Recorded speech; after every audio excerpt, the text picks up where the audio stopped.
Praise the lord. ప్రభువైన యేసుక్రీస్తు నామములో ఈ ఉదయకాలమందు మీ అందరికీ కూడా శుభములు తెలియజేస్తూ ఉన్నాను. ఈ ఉదయకాలమందు ఒక మాట నేను మీకు జ్ఞాపకం చేస్తాను. ప్రియుడైన హానోకు దేవునికి ఇష్టుడై ఉండినని అనే మాట హెబ్రీ పత్రికలో మనం ధ్యానం చేశాము. హానోకు దేవునికి ఇష్టుడై లేదా ప్రియుడైన వాడుగా మనకు కనబడ్డాడు. అలాగే పరిశుద్ధ గ్రంథములో యోహాను రాసిన 3వ పత్రిక, ఆ పత్రిక మనం చూస్తే 2వ వచనములో ఆ ప్రారంభ వచనం నుండి కొన్ని మాటలు మనం గమనిస్తే, దైవజనుడైన యోహాను, ఆయనే యోహాను సువార్త రాశాడు, ఆయనే యోహాను 3 పత్రికలు కూడా వ్రాశాడు, అలాగే ప్రకటన గ్రంథం కూడా వ్రాశాడు. దాదాపు 5 గ్రంథాలు వ్రాశాడు. యేసుక్రీస్తు శిష్యుడైన యోహాను, యేసు రొమ్మున ఆనుకున్న యోహాను. ఆ యోహాను తన 3వ పత్రికలో గాయు అనే సహోదరునికి ఉత్తరము వ్రాస్తూ ఉన్నాడు. గాయు అనే మాట మనకు అపోస్తలుల కార్యములో 19వ అధ్యాయంలో కనబడుతుంది, అలాగే రోమా పత్రికలో కనబడుతుంది, మొదటి కొరింథీలో కనబడుతుంది. సరే, ఆ గాయునో కాదో గాని ఇక్కడ ఒక గాయు అనే వ్యక్తి మనకు కనబడుతున్నాడు. దైవజనుడైన యోహాను ఆ గాయుకి ఉత్తరం రాస్తూ ఉన్నాడు.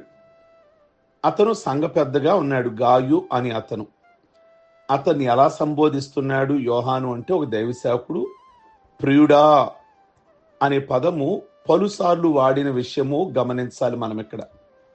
ఈ పత్రికలో యోహాను ఆ సంఘ పెద్దని ప్రియుడా అనే మాట సంబోధిస్తూ అన్నాడు. సహజంగా ఒక దైవ సేవకుడు ఒక అవిశ్వాసిని లేదా ఒక త్రాగుబోతుని తన హృదయపూర్వకంగా ప్రియుడా అని పిలవలేడు. గాయు జీవితంలో ఆత్మ వర్ధిల్లుచున్న అనుభవాన్ని పసిగట్టి ప్రియుడా అని పిలుస్తూ అన్నాడు.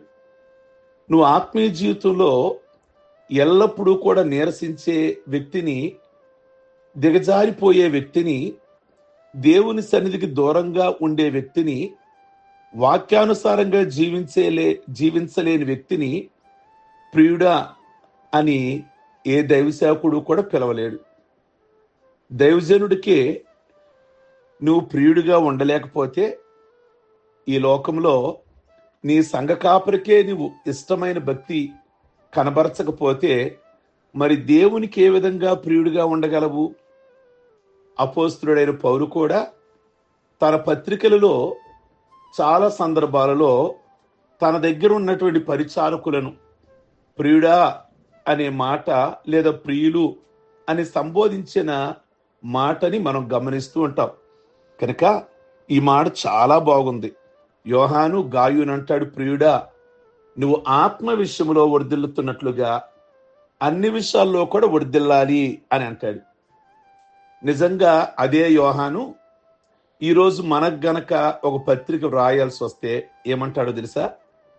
మీరు అన్ని విషయాలలో వర్ధిల్లుచున్న ప్రకారం కాస్త ఆత్మీయతలో కూడా వర్ధిల్లండి అనే మాట వ్రాస్తూ అంటాడు.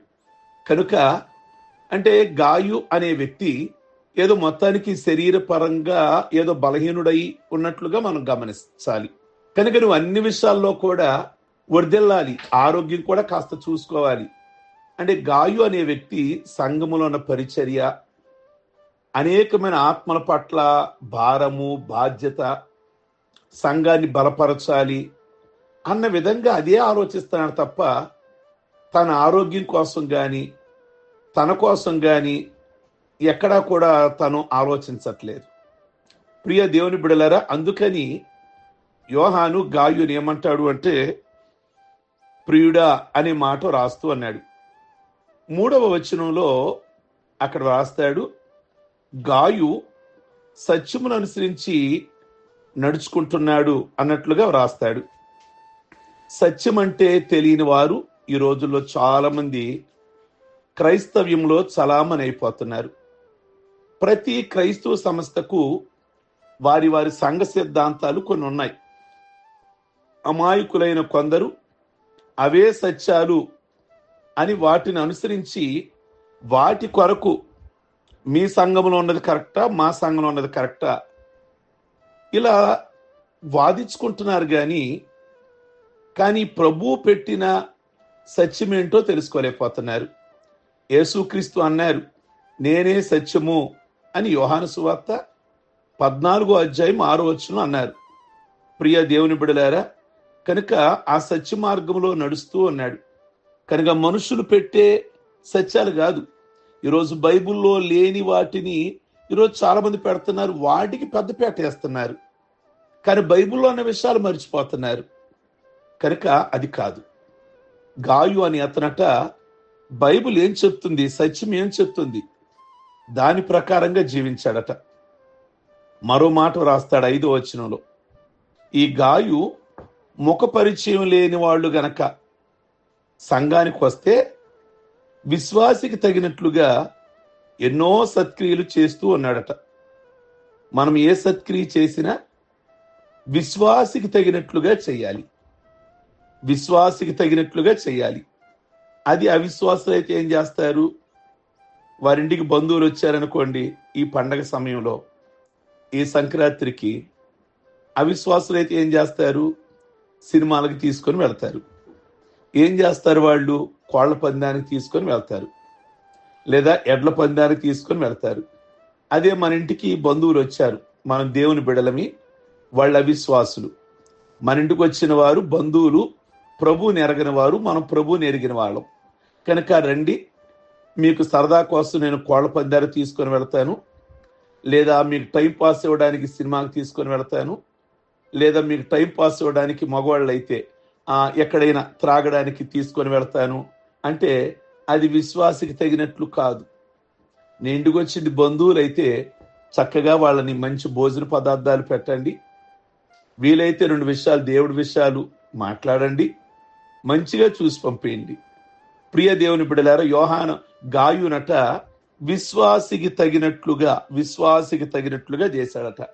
అంటే ఎవరైనా రాగానే సంఘంలోకి వారిని ప్రేమించడం, దైవ సేవకుడి దగ్గర తీసుకొని వెళ్ళడం, సేవకుడికి పరిచయం చేయడం, వాళ్ళ కష్టాలన్నీ తెలుసుకోవడం, ఇది గాయు చేశాడు. అందుకే టోటల్గా సంఘ కాపరి గాయుని ఏమన్నాడు అంటే, ప్రియుడా ప్రియుడా అని సంబోధిస్తూ, నీ ఆత్మీయత బాగుంది, కాస్త నీ వ్యక్తిగత విషయాల కోసం కూడా కాస్త ఆలోచించాలి, నువ్వు సత్యమును అనుసరించి సంఘంలో నడుస్తున్నావని నేను గమనిస్తున్నా.